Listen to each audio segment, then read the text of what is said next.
अस्सलाम वालेकुम। हम कर रहे थे हज़रत मोहम्मद और इस्लाम पंडित सुंदरलाल जी की जो किताब है उसकी ऑडियो बुक तैयार। उसमें अब तक हमने सुन लिया, पढ़ लिया बहुत सारे चैप्टर, जिनमें अंतिम था एकांत जीवन। अब है ईश्वर की आवाज़, यानी अल्लाह ने जब इल्हाम किया। एक ईश्वर पर भरोसा करने वाले महाआत्मा को तब तक तसल्ली नहीं हो सकती थी जब तक परम शांति की आवाज़ उसके अंतरात्मा में मालूम न हो। उन्होंने ऐनवक्त प्रार्थना की।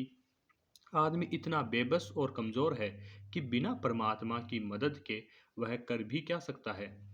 यही मोहम्मद सल्लल्लाहु अलैहि वसल्लम के दिल की बेचैनी का कारण था। यही उनके एकांत में रहने, लंबे रोज़ों और प्रार्थनाओं का मतलब था। जब मोहम्मद सल्लल्लाहु अलैहि वसल्लम की उम्र 40 साल हुई, तब एक रात को रमज़ान के महीने में, जब वे हीरा की गुफा में बैठे हुए थे, यानी गारे हीरा में थे, उन्हें एक आवाज़ सुनाई दी, ऐलान कर। मोहम्मद सल्लल्लाहु अलैहि वसल्लम चौंके। फिर आवाज़ आई, ऐलान कर। तीसरी बार आवाज़ आई, ऐलान कर। मोहम्मद सल्लल्लाहु अलैहि वसल्लम ने घबराकर पूछा, क्या ऐलान करूं?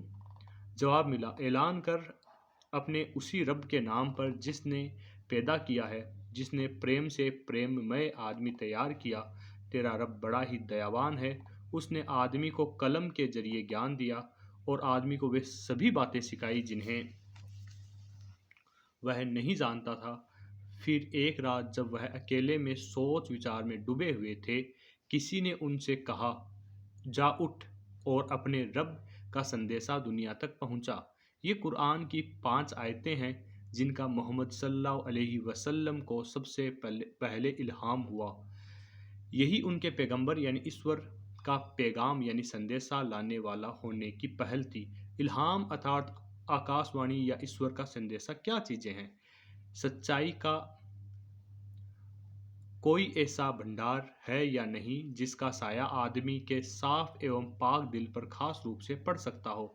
आत्मा की कोई ऐसी हालत हो सकती है या नहीं जिसमें थोड़ी देर के लिए किसी ऐसी रहस्यमयी ताकत से जिसके बारे में कुछ कहा ही नहीं जा सकता, उससे ज्ञान का दरवाज़ा खुल जाता हो? मोहम्मद सल्लल्लाहु अलैहि वसल्लम का इल्हाम का दावा दुनिया के धर्मों के इतिहास में कोई अनोखी चीज़ न थी। दुनिया के ज़्यादातर धर्मों को कायम करने वाले ऋषियों, महात्माओं, पीरों, पैगंबरों ने किसी न किसी रूप में इसका दावा किया है, और वेद, तौरात जिसे तौरेत लिखा गया है, इंजील को करोड़ों मानने वाले अपनी अपनी किताबों को इल्हामी यानी ईश्वर की कही हुई मानते हैं। इसमें भी शक नहीं कि खोजी और बेचैन मोहम्मद सल्लल्लाहु अलैहि वसल्लम को ठीक उसी तरह और उसी तरह की हालतों में अपने भीतर से या अपने परमात्मा से रोशनी मिली, जिस तरह दुनिया के किसी भी बड़े से बड़े पैगंबर, दृष्टा या धर्म चलाने वाले को कभी मिली है। इसी रोशनी में मोहम्मद सल्लल्लाहु अलैहि वसल्लम को अपना देश, अपनी कौम और सारी इंसानी कौम के भले का रास्ता नजर आया, और इसी में उन्हें अपने मिशन को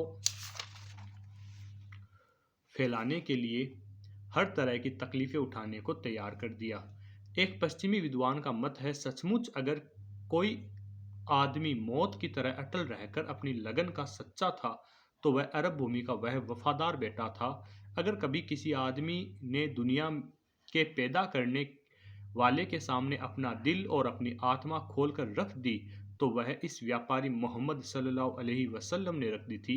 सचमुच अगर दुखों में डूबी हुई और उन्हें चुपचाप सहती हुई किसी आत्मा को कभी भी हमारे बनाने वाले रब का दर्शन हुआ, तो वह हाजरा नामक दासी की इस मशहूर औलाद को हुआ। एक अनोखे प्रभाव और जोश में मोहम्मद सल्लल्लाहु अलैहि वसल्लम ने ऊपर की 5 आयतों को साफ साफ कह डाला। खदीजा से उन्हें गहरा प्रेम था और खदीजा को उनसे, खदीजा की सच्चाई पर उन्हें भरोसा था। खदीजा की उम्र अब करीब 55 साल थी। मोहम्मद सल्लल्लाहु अलैहि वसल्लम घबराए हुए खदीजा के पास पहुंचे और सब हाल सुनाकर कहने लगे, खदीजा, मुझे क्या हो गया है? मैं कहीं पागल तो नहीं हो गया? खदीजा ने जवाब दिया, ए कासिम के बाप, डरो मत, तुम बड़ी खुशी की खबर लाए हो। मैं अब से तुम्हें अपनी कौम का पैगंबर समझूंगी। खुश हो, अल्लाह कभी तुम्हें शर्मिंदा नहीं होने देगा। क्या तुम सदा अपने रिश्तेदारों के साथ प्रेम का सुलूक करने वाले, पड़ोसियों के ऊपर मेहरबान, लाचारों और गिरे हुए को उठा लेने वाले और लोगों की मुसीबतों में काम आने वाले, मेहमान की खातिर करने वाले, अपने बात के धनी और हमेशा सच्ची बात कहने वाले नहीं रहे। खदीजा का एक रिश्तेदार वर्का यहूदी और ईसाई धर्म का विद्वान था। खदीजा मोहम्मद सल्लल्लाहु अलैहि वसल्लम को लेकर वर्का के पास गई। वर्का ने जवाब दिया कि धर्म की किताबों में ऐसे ही मौके पर इस तरह के पैगंबर भेजे जाने का जिक्र है। सचमुच वही फरिश्ता जो हजरत मूसा के पास आया था, मोहम्मद सल्लल्लाहु अलैहि वसल्लम के पास भी आया है। विद्वान वर्का के तसल्ली देने का मोहम्मद सल्लल्लाहु अलैहि वसल्लम पर बहुत असर पड़ा, लेकिन वह फिर भी मेले कुचेले कपड़े पहने सोच विचार में डूबे हुए एक चादर में लिपटे पड़े रहते थे। 3 वर्ष की जबरदस्त बेचैनी के बाद फिर एक दिन आवाज आई, ए चादर में लिपटे हुए, उठ और लोगों को आगाह कर और अपने रब की बड़ाई कर और मन के मेलेपन से बच और दूसरों की सेवा करने के लिए किसी पर एहसान मत जता और अपने रब के लिए सब्र से काम ले। इस घड़ी से ही मोहम्मद सल्लल्लाहु अलैहि वसल्लम अपने मिशन का पूरा यकीन हो गया। उनकी बाकी उम्र अपने जीवन की इसी उद्देश्य को पूरा करने की कोशिशों में खर्च हुई। उन्होंने अब दुनिया के और सब कामों से अलग होकर मक्का के लोगों को अपने ईश्वर का संदेशा सुनाना शुरू कर दिया। दूसरे जब सब देवी देवताओं की पूजा को छोड़कर एक ईश्वर की पूजा करना, ऊंच नीच और कबीलों में अंतर को तोड़कर सब आदमियों को भाई भाई समझना, जुआ, शराब, चोरी, बदचलनी और लड़कियों की हत्या जैसे बुरे कामों से बचना और नेक कामों में लगना, यही इसके बाद मोहम्मद सल्लल्लाहु अलैहि वसल्लम के उपदेशों का निचोड़ था। आगे लिखा है, बस ये चैप्टर यहाँ पूरा होता है। आज के लिए इतना ही। शुक्रिया। अस्सलाम वालेकुम। अगली किस्त में फिर मिलते हैं।